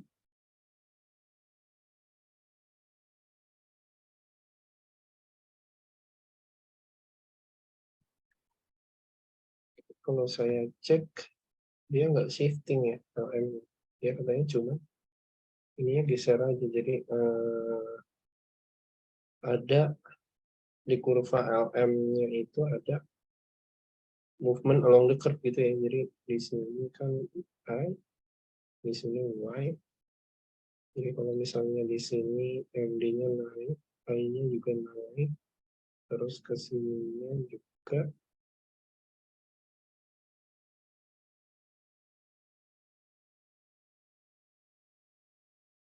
tadi R ya, I-nya itu R gitu maksudnya. Jadi kalau misalnya ada peningkatan money demand, itu berarti sepanjang kurva LM kan geser ya, ada movement along the curve di sepanjang kurva LM gitu. Jadi kalau kita cuma lihat dari kurva LM-nya aja, jadi dia bakal naik, Y juga naik, dan ini terus ini ya dampaknya juga ke I, kan I fungsi dari investment, fungsi dari income sama suku bunga gitu ya. Jadi ini bisa membuat kayak tadi ya, jadi I-nya bisa either crowding in atau crowding out gitu ya.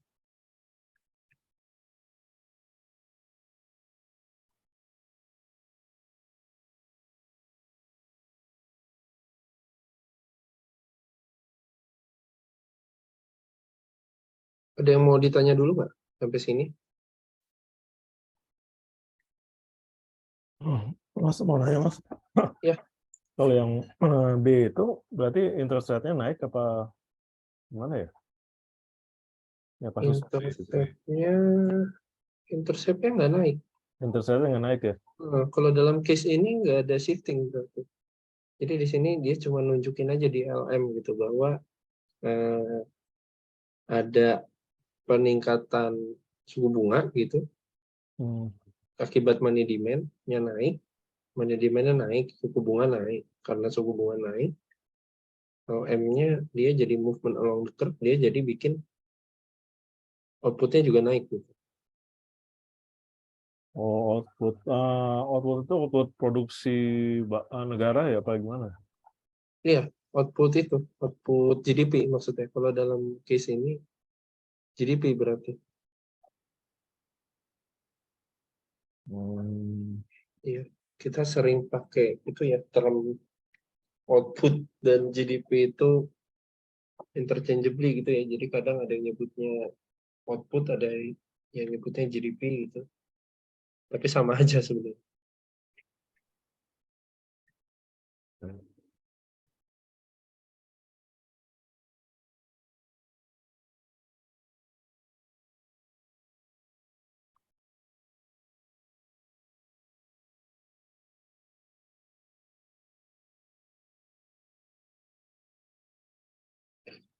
Oke, terus ada soal 5 nih, tapi ini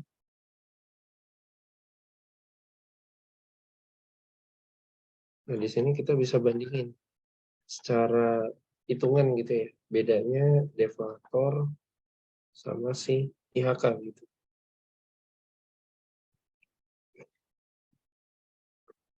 Jadi yang A kita diminta untuk nyari tahu berapa tingkat pertumbuhan ekonomi Indonesia 2017 dan 2018 gitu ya.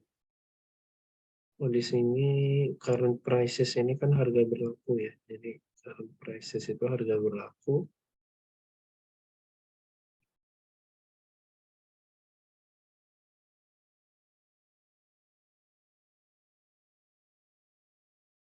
Atau dia ini ya, nominal GDP berarti. Di sini konteksnya. Terus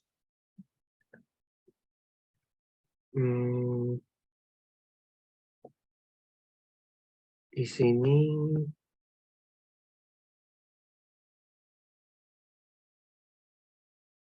nah di sini IHK-nya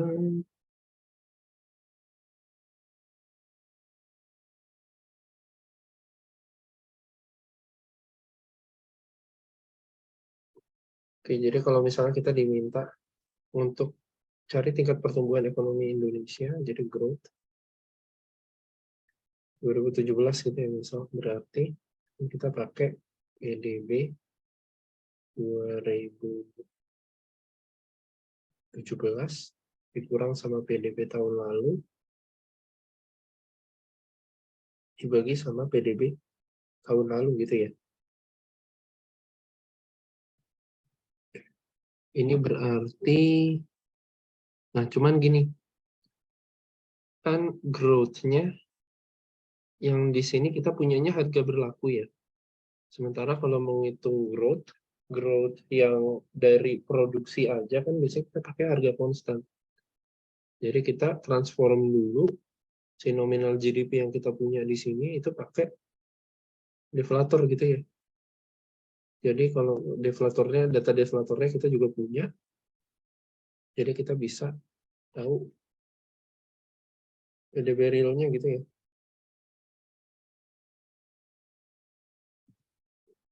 Nah, terus untuk tahu PDB realnya itu kan kita bisa pakai rumus deflator ya. Jadi misal deflator 2017 kan berarti sama dengan PDB nominal 2017 dibagi PDB nominal dibagi PDB real ya.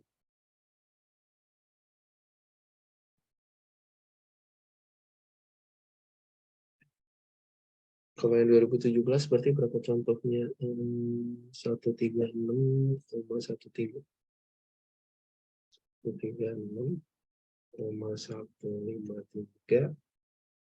kemudian PDB nominal yang 2017. Saya rasa nggak masalah ya, Mas Mbak mau pakai yang mana? Mau pakai yang national currency apa pakai yang US dollar? Kayaknya sama aja, tapi kita coba pakai yang national currency aja ya. Jadi 13.504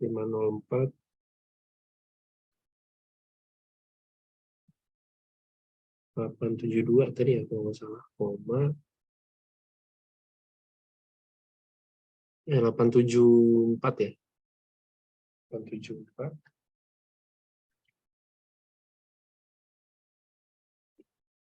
Koma 72. Ini dibagi PDB real 2017. Jadi kita bisa dapat PDB realnya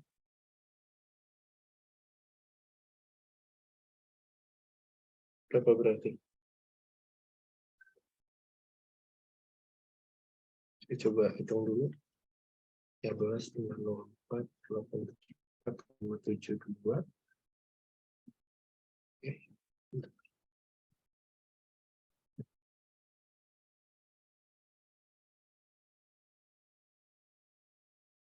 Koma dibagi 36,3. Ini jadi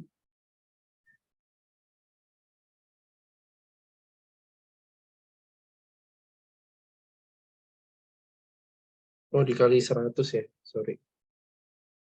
Dikali 100. Jadi ini dibagi ini dikali 100 gitu ya. Jadi kalau saya dapatnya 9918 896,18. Terus kita cari lagi untuk yang 2016 tadi ya, minta. Karena kita mau cari growth 2017 ya, makanya kita butuh yang 2016 juga gitu ya. Jadi di sini kita punya deflator 2016 itu sama dengan PDB nominal 2016 dibagi PDB real 2016. Deflator 2016 itu 31,525.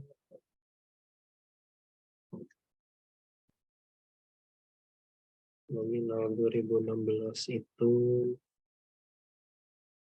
12,9,8 dibagi PDB real 2016 ya. Jadi ini kali 100. Berarti PDB real 2016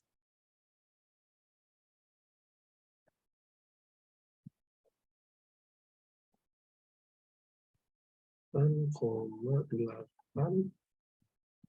dibagi 131,25 dikali 100.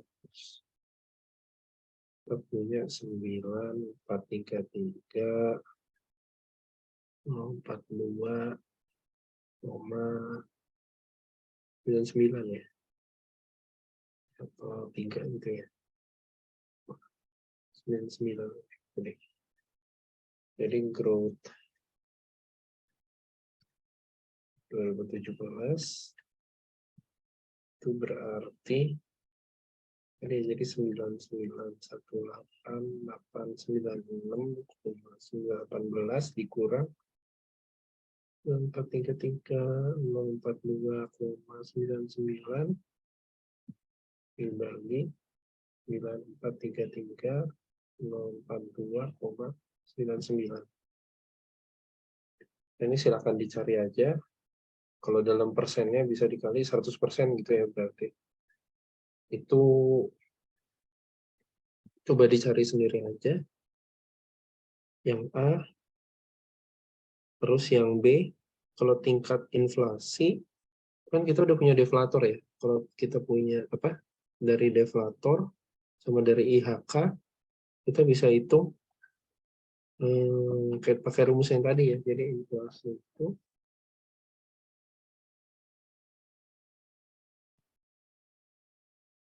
P.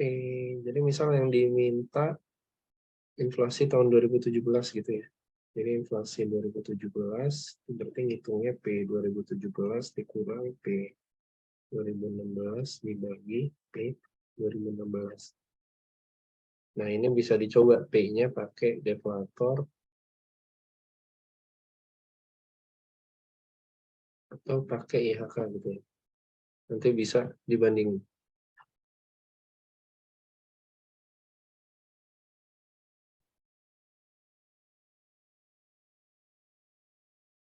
Itu bisa dicoba sendiri aja Mas Bay ya.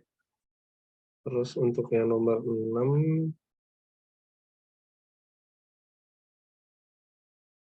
nomor 6 itu juga kurang lebih sama ya. Soalnya tentang growth. Mas Bay bisa coba sendiri. Tapi saya bocorin aja, 5 tahun terakhir yang kayak begini sih nggak keluar. Jadi kalau Mas Mbak mau coba untuk exercise, silakan. Tapi kalau enggak ya, saya rasa sih kalau misal waktu belajarnya Mas Mbak terbatas gitu, jadi lebih baik pelajarin yang soal-soal yang case based kayak begini. Jadi misal ada pemerintah punya kebijakan sesuatu gitu dan itu pengaruhnya gimana ke IS dan LM gitu ya. Saya saranin itu aja sih. Sama terakhir ada soal nomor 7.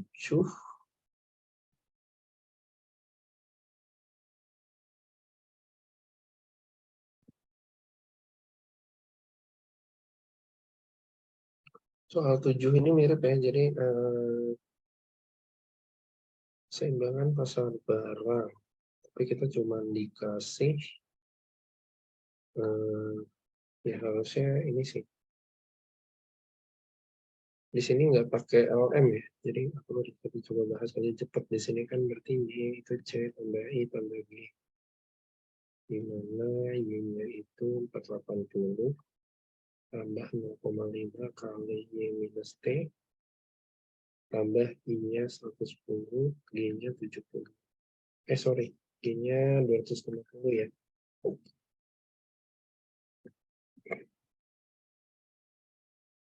Ini berarti Y-nya, tadi T-nya berapa? T-nya, kalau nggak dikasih LM berarti itu yang ada dari sini aja gitu ya. Kan ini ya, harusnya I-nya itu fungsi dari interest rate. Tapi di sini interest rate-nya nggak dikasih tahu. T-nya itu 70.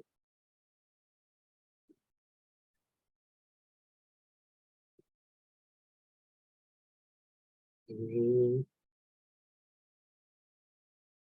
itu sama dengan 480 6,5 Y kurang 35 tambah 110 tambah 250. Ini itu berarti 0,5 Y tambah 360 tambah 480 840 harusnya ini 805. Saya nggak salah, ini berarti kan 0,5 Y sama dengan 805 berarti Y-nya 1610. Itu Y-nya. Terus YD-nya, sorry yang B ya. YD-nya itu kan Y dikurang E ya. Ini berarti kan 1610 dikurang T-nya 70. Ini berarti jadi 1540 harusnya. Oke. Terus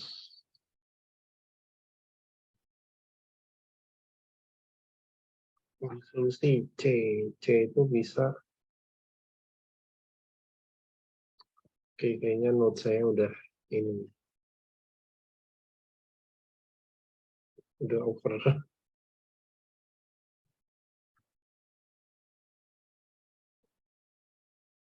Oke, bentar.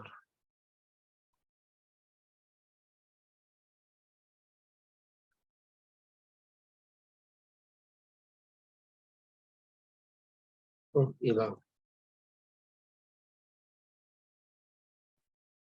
Ya mungkin yang nomor 7 nggak susah sih ya. Mungkin Mas Mbak bisa coba aja sendiri-sendiri. Jadi Y-nya ini solve-nya dari sini.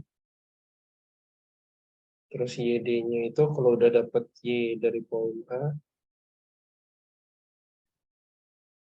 itu dikurang sama T. Terus konsumsinya substitute YD ke C. Terus yang D, ini ya, private saving, waktu itu saya udah jelasin ya. Soal D ini, private saving. Private saving-nya itu kan berarti Y dikurang T dikurang C. Public saving-nya itu T dikurang G. Berarti dia ini ya, defisit ya. Terus kalau G-nya lebih besar kan dia defisit berarti.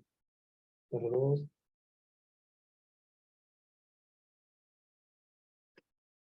investment-nya itu kan sama dengan saving.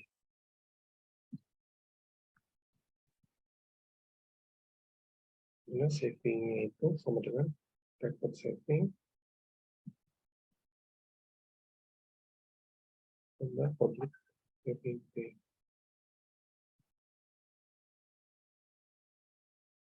Terus yang E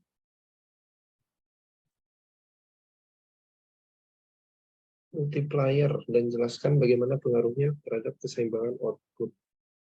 Ini multiplier atau DC per D, multiplier dari G itu kan 1 per 1 min MPC ya. Di mana MPC-nya itu DC per D, YD gitu ya. Terus yang F,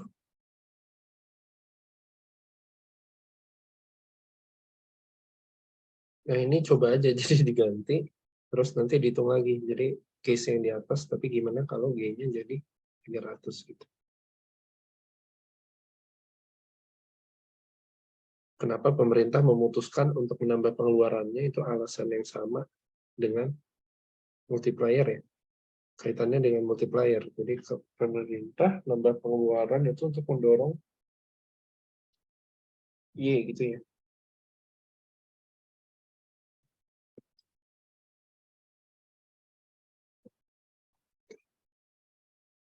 Ada yang mau ditanya lagi dulu nggak?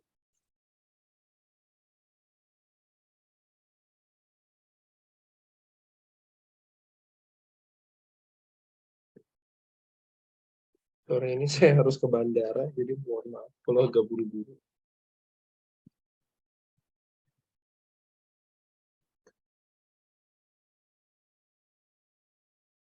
Ada yang mau ditanya lagi dulu? Mas, kalau untuk nanti UTS itu sampai chapter berapa ya, Mas? Saya nggak tahu kalau blank chart yang baru, tapi kalau blank chart saya itu sampai chapter 7 biasanya. Chapter 7 itu yang ADAS saja. Jadi yang awal, berarti kan kita udah belajar apa itu di awal. Pasar barang dan jasa, terus pasar barang, pasar finansial, terus dari pasar barang dan finansial itu jadi IS, terus pasar labor, kita belum masuk ya yang pasar labor, mungkin minggu depan kita overview dikit soal labor market sama soal-soal terkait ya, sama itu kan labor market ya. Kalau labor market itu jadi aggregate supply, terus aggregate supply dan aggregate demand, itu pengaruh keduanya. Dan intinya sih sebenarnya simpel aja ya, kalau udah masuk ke aggregate demand dan aggregate supply, itu kalau misalnya ada dampak suatu kebijakan, itu pengaruhnya ke AD dan AS itu kan shiftingnya gimana, dan itu kan kita bisa tarik ya dari kurva yang paling jauh gitu ya. Jadi kalau misalnya ada shifting di AD, itu kan berarti terjadi sesuatu di ISLM gitu kan berarti. Sama dengan si AS. Kalau ada AS berarti ada sesuatu dengan labor marketnya, dengan wage setting relation atau dengan price setting relation. Tapi itu nanti akan kita lanjutin di minggu depan aja mungkin ya. Oke, mungkin ada yang mau ditanya lagi untuk terakhir. Mas, berarti pasar finansial lanjutan enggak ya Mas ya? Yang lanjutan tuh yang gimana? Yang apa itu namanya? Pasar modal yang kayak gitu Mas. Yang ada real interest rate gitu-gitu Mas. Real apa yang ada ekspektasi inflasi dan lain-lain Mas. Bab 6. Itu 2 tahun yang lalu itu masuk, tapi tahun lalu nggak masuk. Tahun ini saya nggak tahu masuk apa enggak. Mungkin itu pastiin aja ke Pak Sugi deh. Kalau misalnya Pak Sugi ngeluarin, berarti nanti kita bahas sekalian sama labor market minggu depan mungkin ya. Siap Mas, kalau boleh itu ya Mas, ada contoh soal yang untuk pasar itu Mas. Nanti saya sekalian ini cariin. Mudah-mudahan ketemu. Soalnya Pak Inka sih 2 tahun yang lalu. Kayaknya ada. Makasih Mas. Ya, tapi nah masalahnya 2 tahun yang lalu itu kan soalnya take home ya. Jadi mungkin model soalnya beda juga, tapi nggak apa-apa. Mungkin minggu depan sekalian kita lihat juga. Oke, ada lagi nggak?